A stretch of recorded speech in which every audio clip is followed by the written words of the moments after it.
Okay, so this is NBA playoff predictions. I put myself in quite a predicament here. I'm recording this after the playing games have been played because I wanted to, see all the matchups. But I should have just done the ones I already knew first because it's 11:30 and the game started at 1:30. So I gotta get this video out in less than 2 hours. So we're gonna fly through these predictions as fast as I can. I'm going to go down every first round matchup in the West and then the East and then go through the full bracket. So, starting in the West, we have Thunder Pelicans. I think the Pelicans are going to struggle without Zion to begin. The Pelicans have a lot of size that will be a problem for OKC. They have Brandon Ingram, they have Zion Williamson, they had Jonas Valanciunas. But Brandon Ingram and CJ McCollum have definitely struggled so far in this play-in bracket and even towards the end of the postseason. Herb Jones is a great matchup for Shea, but I still think that the Thunder are going to take them down pretty easily in this series. Even when you look at the bench depth, I think OKC kind of edges them out.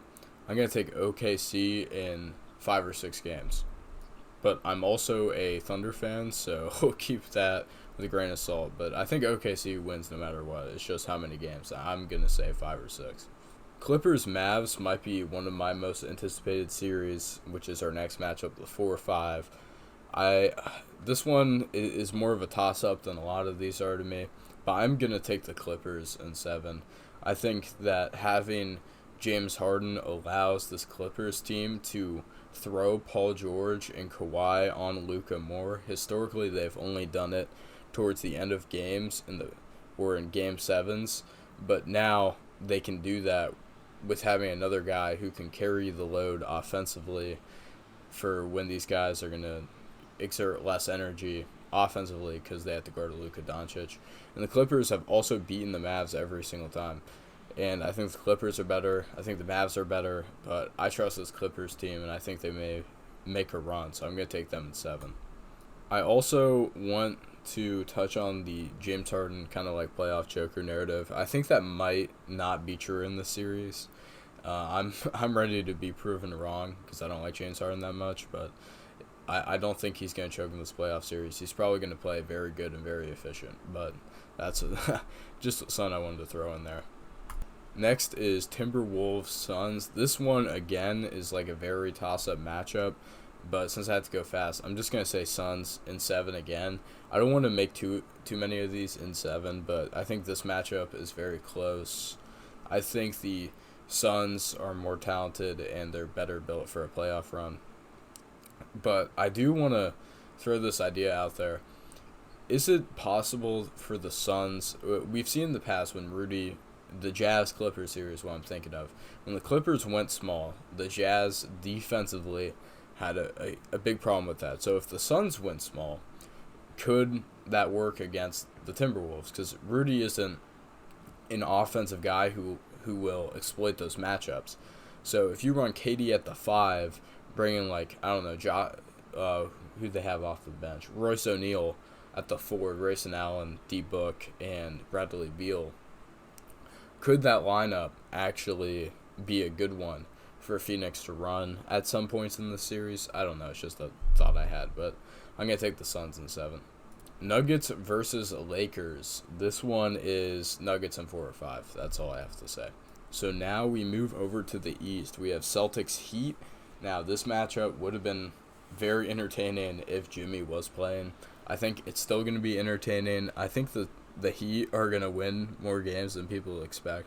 I think the players on the Heat truly think that they can beat the Celtics team. You have to remember, the Celtics brought in Porzingis and Drew Holiday, and so obviously they got a lot better. But the Heat did too. They have Terry Rozier. He hasn't played in a minute.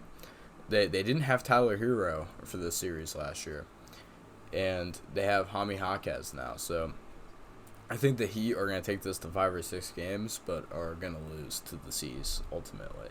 Next, we have Cavs and the Magic.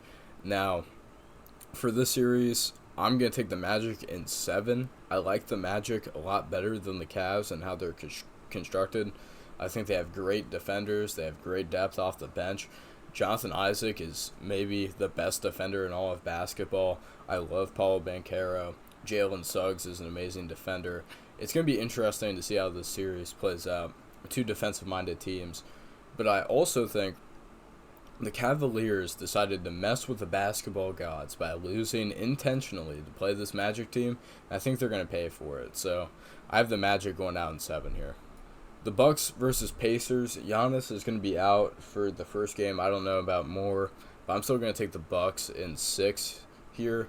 I don't think the Pacers stand much of a chance in this matchup. They have Pascal Siakam. They have Miles Turner. They have Tyrese Halliburton. But Tyrese has cooled off. And I just think the Bucks are more talented. And they have Damian Lillard. And even if Giannis doesn't play, I don't think he's going to allow himself to get first-rounded. He's a guy who elevates in the playoffs, at least in the past few years. So I'm going to take the Bucks in 6. Finally, to round it out, I have Knicks versus 76ers. This might be the one I'm least confident in, maybe besides the Clippers Mavs, because this game is kind of a toss-up to me.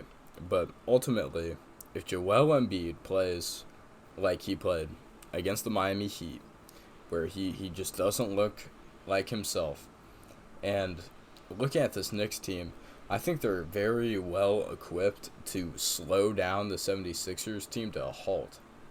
Mitchell Robinson and Isaiah Hartenstein are both good defensive bigs who can give Joel Embiid problems. They also have OG Anunoby and Josh Hart, and those guys can defend like nothing else. They have Miles McBride off the bench. Jalen Brunson has been an offensive force, and Dante DiVincenzo. This Knicks team, it has depth, and it's good all throughout the starting lineup. And my hot take here is that the Knicks are actually going to get out of this one, even though I'm not sure about this matchup too much. I think the Knicks are going to get out in 5. I really do.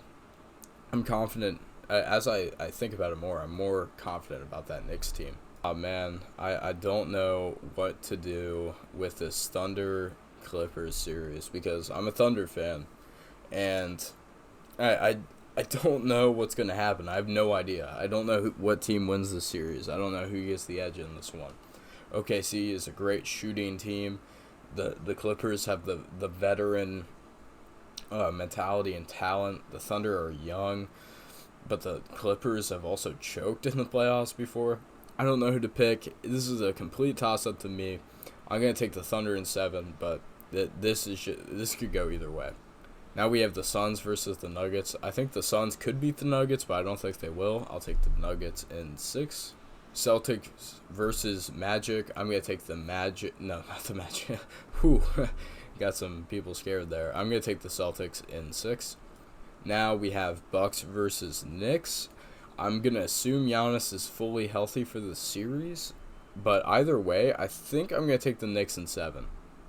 So our Western Conference Finals has come down to OKC versus the Nuggets. I don't feel good about that. You know what? I'm gonna revisit my pick. I'm gonna take the Clippers in 7.